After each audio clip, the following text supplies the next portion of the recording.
gain meaning and grow from this Tisha B'Av. We saw Salanter used to say that Tisha B'Av is an opportunity for connection and closeness, his karvus, no less than Yom Kippurim. In a different way, but it's a tremendous opportunity. I hope that each one in their own way was able to, and still continues to be able to derive from this day a tremendous sense of purpose and meaning and connection with Klal Yisrael and what they need to do in their own lives. Tisha B'Av is a day like none other on the calendar. The Navi Yirmiyahu, according to the Medrash, meets a woman. This is recorded in Kinnah 27, and it is in the Medrash as well, the Psikta, and he wonders who she is, because in the interesting language of the Medrash, Yirmiyahu, who of course lives through the Churban, says, Isha, the Medrash says, the Kinnah says, Isha yefas toar minuveles matzah. He found a woman who was a yefas toar, who was minuveles, which means beauty, beautiful, and disgusting. A very interesting description. Beautiful and disgusting. And he wants to know who she is. And as the conversation continues, she says, you know who I am. Yedua hayisi b'shuva v'nachas. I was once known, renowned for my tranquility and serenity. B'shuva v'nachas. Hein le'echad ani v'l'shlosha v'shishim v'yachas v'shnei masa v'shivim v'yachas. I was 1, and I was 3, and I was 60, and I was 12, and I was 71. I was Avraham, and then the Avos, the 3, and the 12 are the Shvatim, and the Shishim are the Shishim Ribo, the 600,000, and the Shivim Ve'echad. I am Tzion, I am Knesset Yisrael, I am the Klal Yisrael, I am the Jewish people, that's who I am. How can you not know who I am? And the conversation continues because she's so filthy, because she has been exiled. And Yirmiyahu says, what's going on here? You should celebrate and rejoice. How can I rejoice? After all, my prophets are beaten and the blood is flowing. My holy dwelling has been uprooted. My pleasant tent has been plundered. And then she turns to Yirmiyahu and she says, please daven to your God so that HaKadosh Baruch Hu will say, die. Rav Soloveitchik, in a fascinating analysis of this kinnah, brings to our attention a Gemara in Nedarim Daf Samach Vav. The Gemara in Nedarim tells us that there was a man who was convinced that they were going to force him to marry his aunt. They were going to force him to marry his niece. And he didn't want to marry his niece, Nedarim Samach Vav. And so he made a neder, he made an oath. And when you make an oath, that's it, it's binding. He made a neder, I'm not going to marry her. And the Medrash, and the Mishnah continues, the Nedarim Samach Vav, the Mishnah continues that Rabbi Yishmael prettied her up. I don't know exactly how he did that. Still some mysteries, but he made her look beautiful. And he then took her back out. And he turns to the uncle and he says to him, tell me, do you want to marry this girl? He says, yeah. And he says, do you recognize her? And he says, no, who is she? And he says, well, that's the woman that you made a neder, an oath that you're not going to marry. It's your niece. Because that's her. That can't be her. No, that is her. If you would have known, would you made such a neder? Never. I would never have made such a neder. So Rabbi Yishmael said, okay, you're allowed to marry her. That's the heter. That was the opening for the neder. That was the heter of the neder. the Pesach. Says the Mishnah that the daughters of Israel made a special song, a special kina, a lamentation. When Rabbi Yishmael died, they made a special lamentation because he was able to find the beauty among the Benos Yisrael. Even though they looked disgusting, he was able to find their beauty. For he said, in the language of the Mishnah, he said, Benos Yisrael knows hein, ela shehanius minav losan. The daughters of Israel are beautiful. It's the impoverished external circumstances that make them look filthy. But be'etzem, they're beautiful. And Rav Soloveitchik, in explaining the Kinnah that I just read, Kinnah Kav Zayin, connects the two, and he says that Rabbi Yishmael is not referring to the physical beauty of the Jewish woman. That's not what the Gemara is interested in. The Gemara is referring to the Knesset Yisrael. Knesset Yisrael is the female personification of Klal Yisrael. The Klal Yisrael is beautiful. It's pretty, it's noble, it's good, it's holy. And yes, there is corruption on the outside, and there's some disgusting things that we have picked up along the way, but intrinsically, Klal Yisrael is noble and good and holy. Her innermost personality is beautiful. The Ha'anius Minav Losan, a long exile of over 1900 years, has created the ugliness.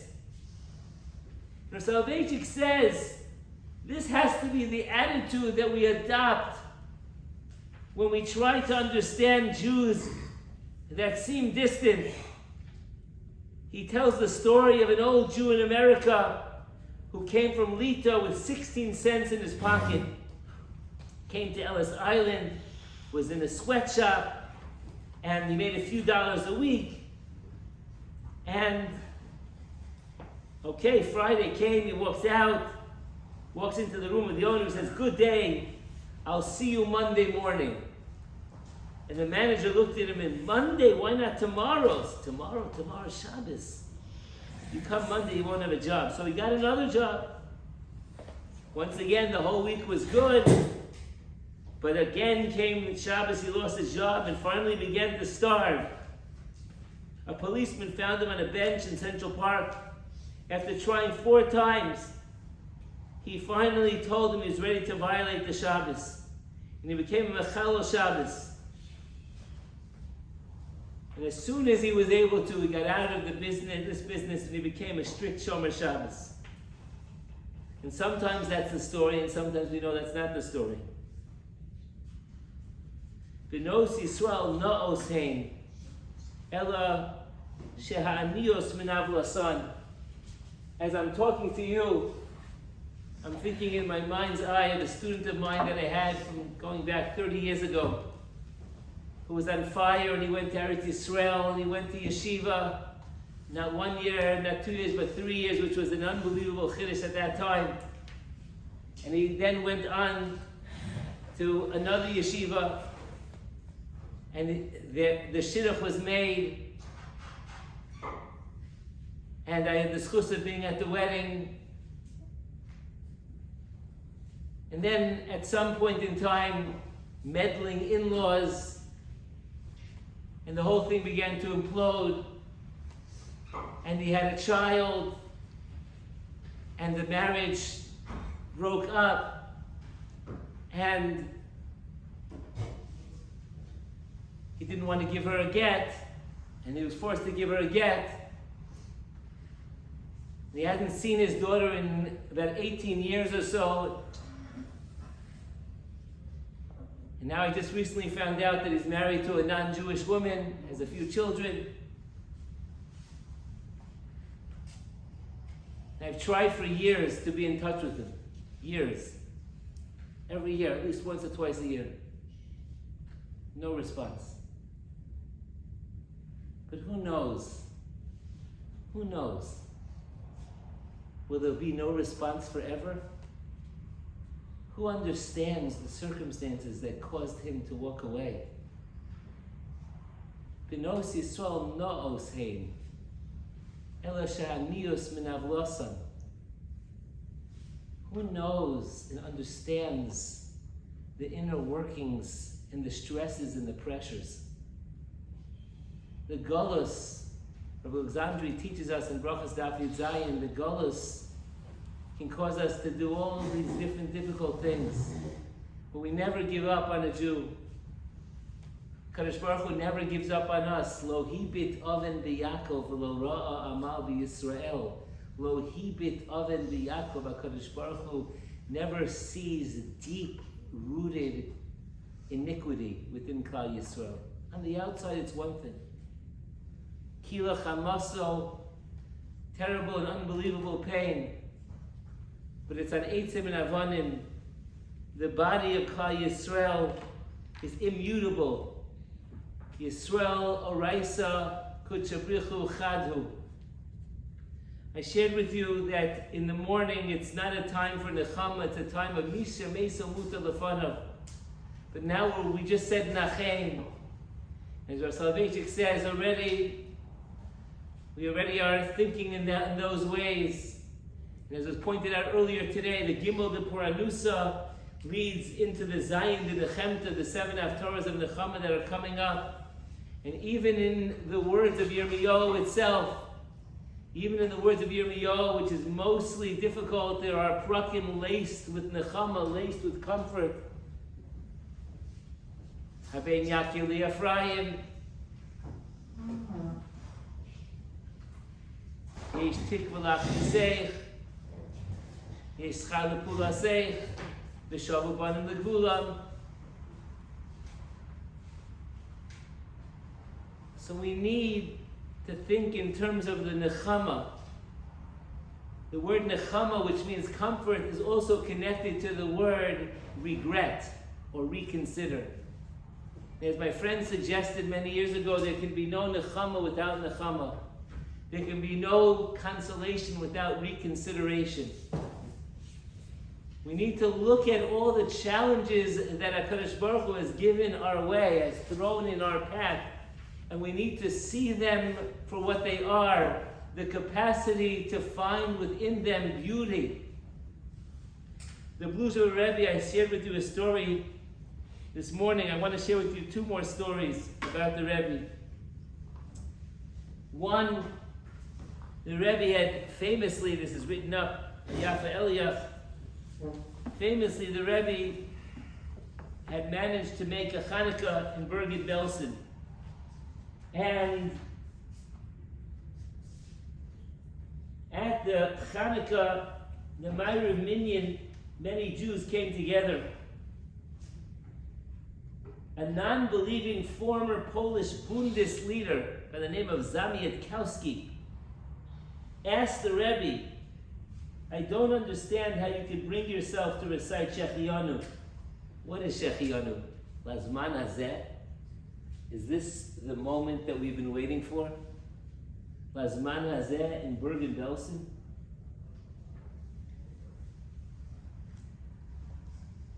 Haven't you made a mockery of our suffering? The Rebbe replied, and he said, I too was wondering, how could I recite these words?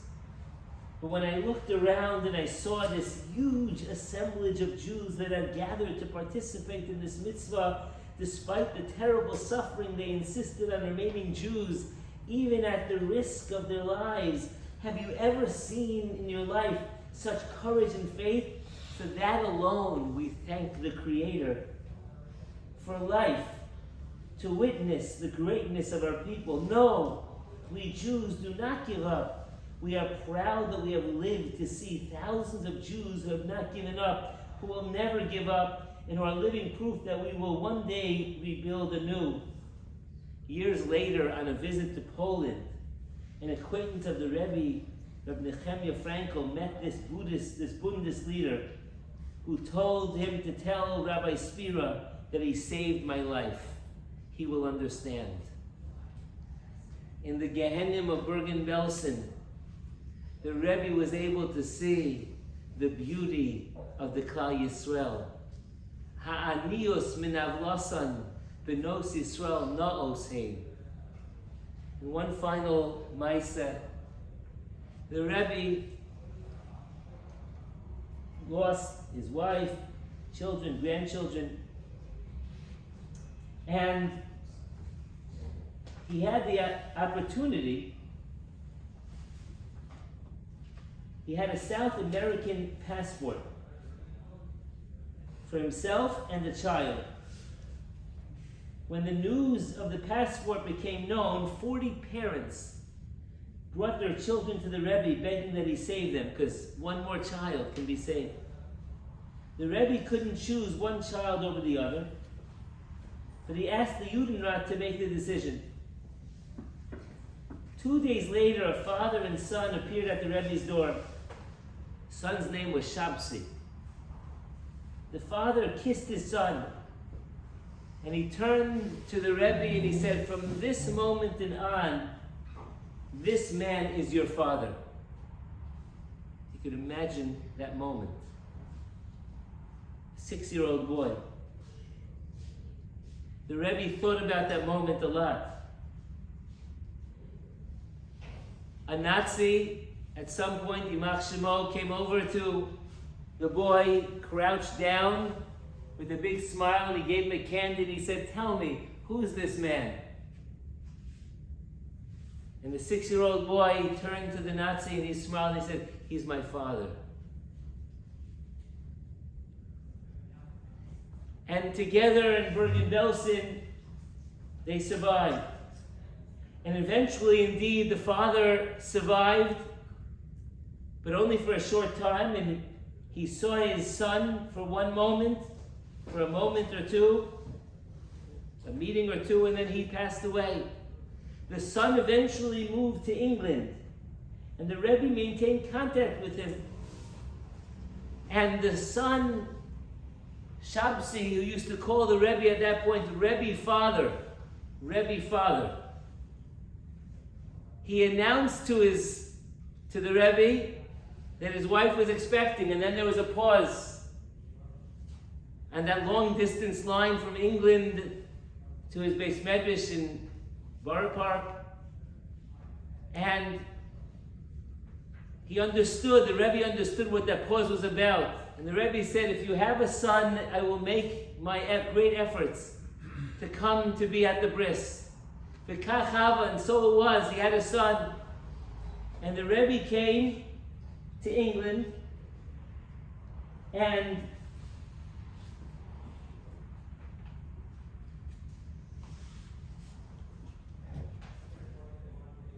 the Rebbe came to England, and as soon as he came to England, as he predicted,